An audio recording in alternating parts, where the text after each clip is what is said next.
Honorable Speaker, and now that all of us here are politicians, can the minister revise that program? In addition to the 7 billion you have released today, release another 7 billion today so that at least we can plan for our bursaries as we wait for the other 7 billion before the end of the month.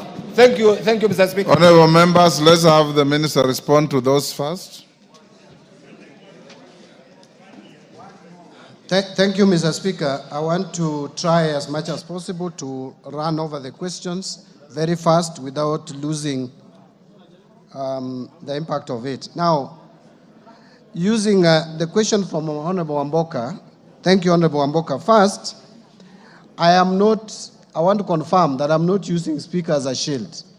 I came to the Speaker first as someone I respect, having been in this House as a Member of Parliament when he's the Speaker, and we even started our engagement earlier than before he even became a Speaker. He's someone I respect, and I don't want to put him in any bad light at all.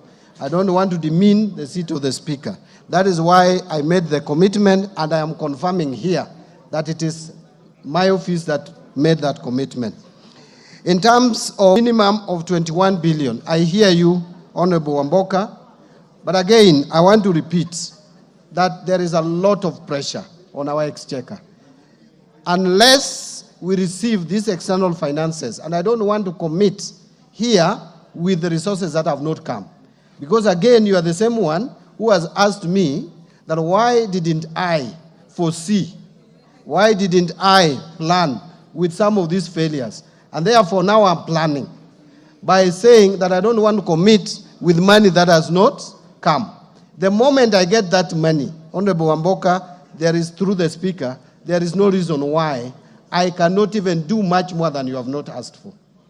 Secondly, I think now the other question is by Honorable Musa Sirman. I want to agree, Chairman, that bursary issue is of serious concern and that you probably need much more. In fact, we shared with you and you told me that at least we should make available 14 billion, at least, for you to be able, for members to be able, for CDF committees to be able to cater for bursary for our school-going children.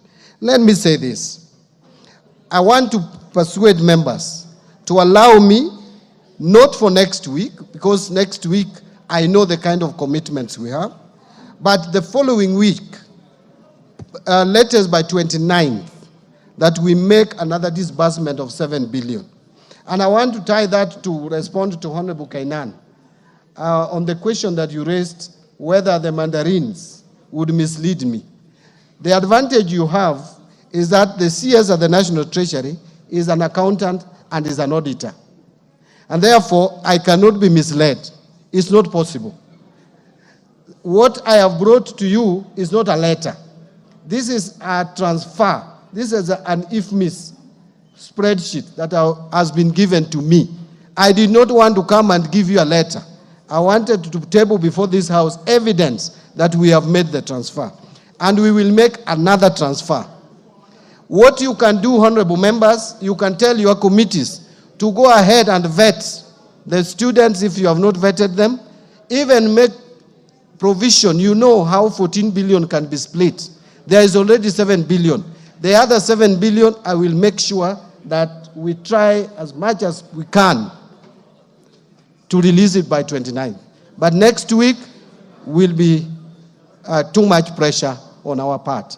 We may not be able to manage next week. Now, on the question by Zamzang, reducing the budget of NGAF to 2.7. Honorable Zamzang, you may not be aware of this. This NGAF money is my creation. It's not even a creation of women MPs. It is John Mbadi standing before you here today. We MPs approached me and I took them to the minister then, the CS Rotich, who was my friend for many years. And I convinced Rotich, because the budget committee had rejected any creation of money for women representatives. And we persuaded Rotich. We were with Governor Wanga today. We were with Kajuju, the former MP, and Nyokabi, 4 of us. That is how this money came about. So I support it. We allocated 3.2, not 3.5, according to the records I have. But it was reduced. It was not National Treasury, it is this House. The moment this House reduces a budget, there is no power I have under the sun. In fact, the Constitution is very clear. No one, not even the President, has the power to appropriate money. Money is appropriated not even by any other house. It is the National Assembly of the Republic of Kenya.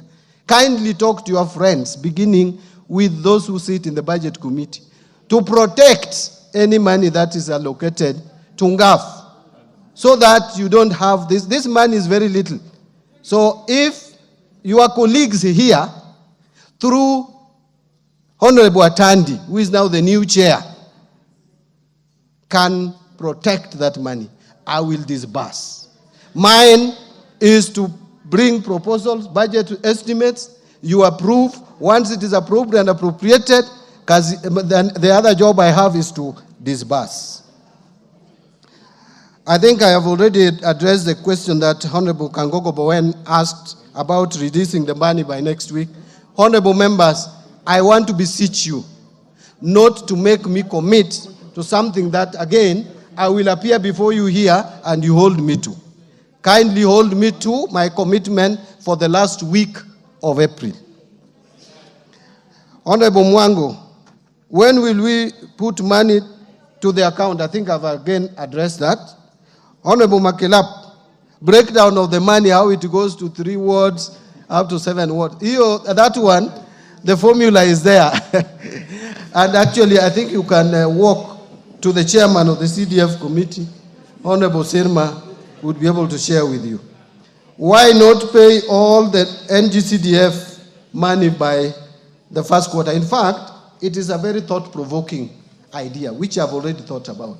Because we have a very constrained period between January and May.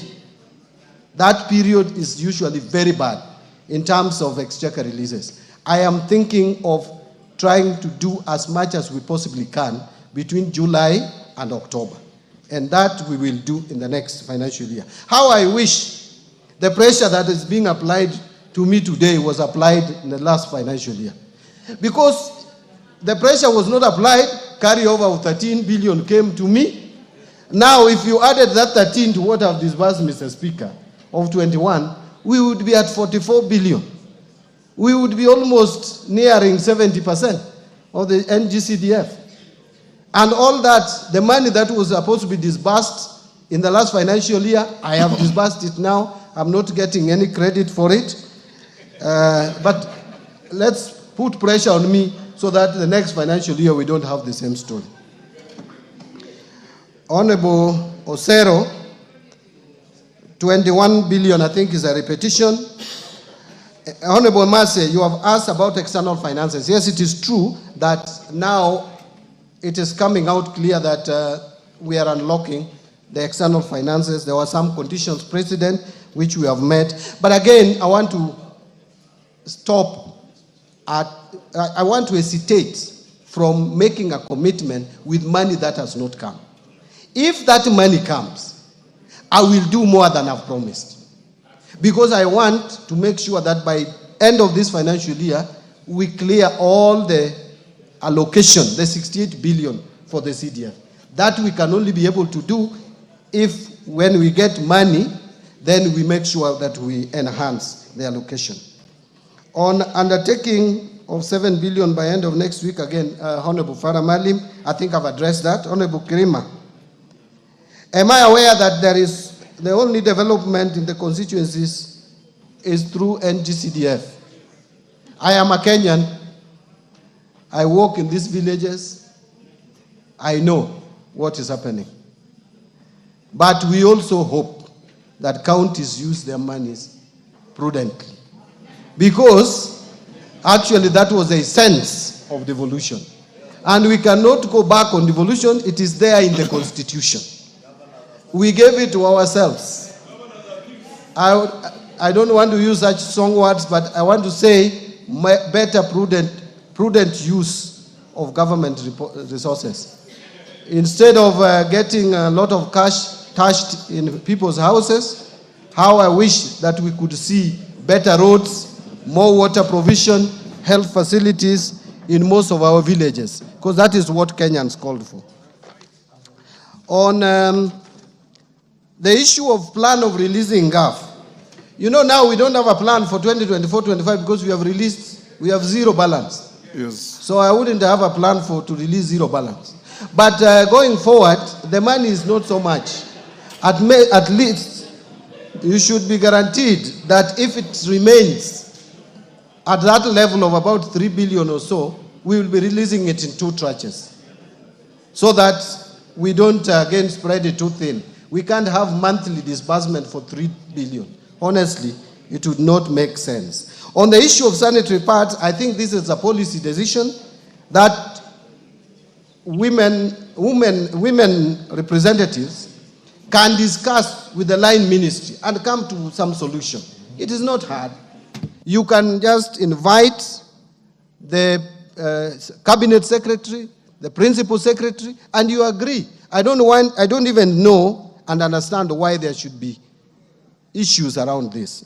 To me, it is a matter that can be resolved very quickly, and because what those children need are sanitary pads. Quality sanitary pads, both at reasonable prices. Presidential directive of 1 billion, I want to say again, we will try our best, bring the estimates here, Parliament will appropriate, whatever Parliament appropriates, or National Assembly appropriates, is what we will give. If they appropriate 1 shilling, I will give 1 shilling. I will disburse 1 shilling. If they appropriate 10 billion, that's what we will appropriate.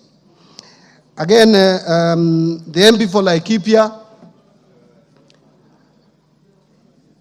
can women reps get through NGAF, really not women reps? Let me say, NGAF gets its money back. It is this house to decide. I may not decide this. But going forward, I think I want to beseech honorable members, let us try to protect whatever location we have given to this fund, because it is too little. On gender-based violence cash, the money is there. We removed it from the gender ministry. Now it is with the parliament, under the parliamentary vote. I think the regulations that should be a way through which that will be disbursed. And I know parliament is very careful in this, but the money is under parliamentary vote. Again, there is a question on sanitary pads. I don't want to repeat that again. Finally, the Honorable Kainan asked about prioritization. Actually, Honorable Kainan, I think my strength is in cash flow management. And I try so hard and so much to balance. That is why even when you hear you will not hear that we cannot pay salaries. You will not hear that we have not released capitation. People will just complain, but before the term ends, we have released every money because there is a program. CDF, I guarantee you, there is a program. We will make sure that the entire amount is disbursed. Challenges notwithstanding. The same with county government funds. Development budgets, the exchequer request for development funds, the only outstanding exchequer request is 57 billion, and 54.3 billion. And we have a plan on how to release that money. So in terms of prioritization, we are up to it, we are working on it, and we'll make sure that we implement the budget as you appropriated it.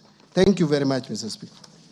Honorable members, I had given 30 minutes to this. We have done 1 hour. We have Minister Duale of Health waiting behind here to deal with issues and challenges of SHA.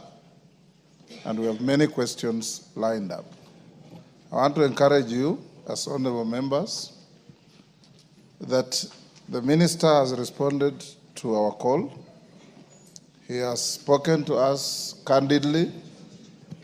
And remember, as we push, the others pushing.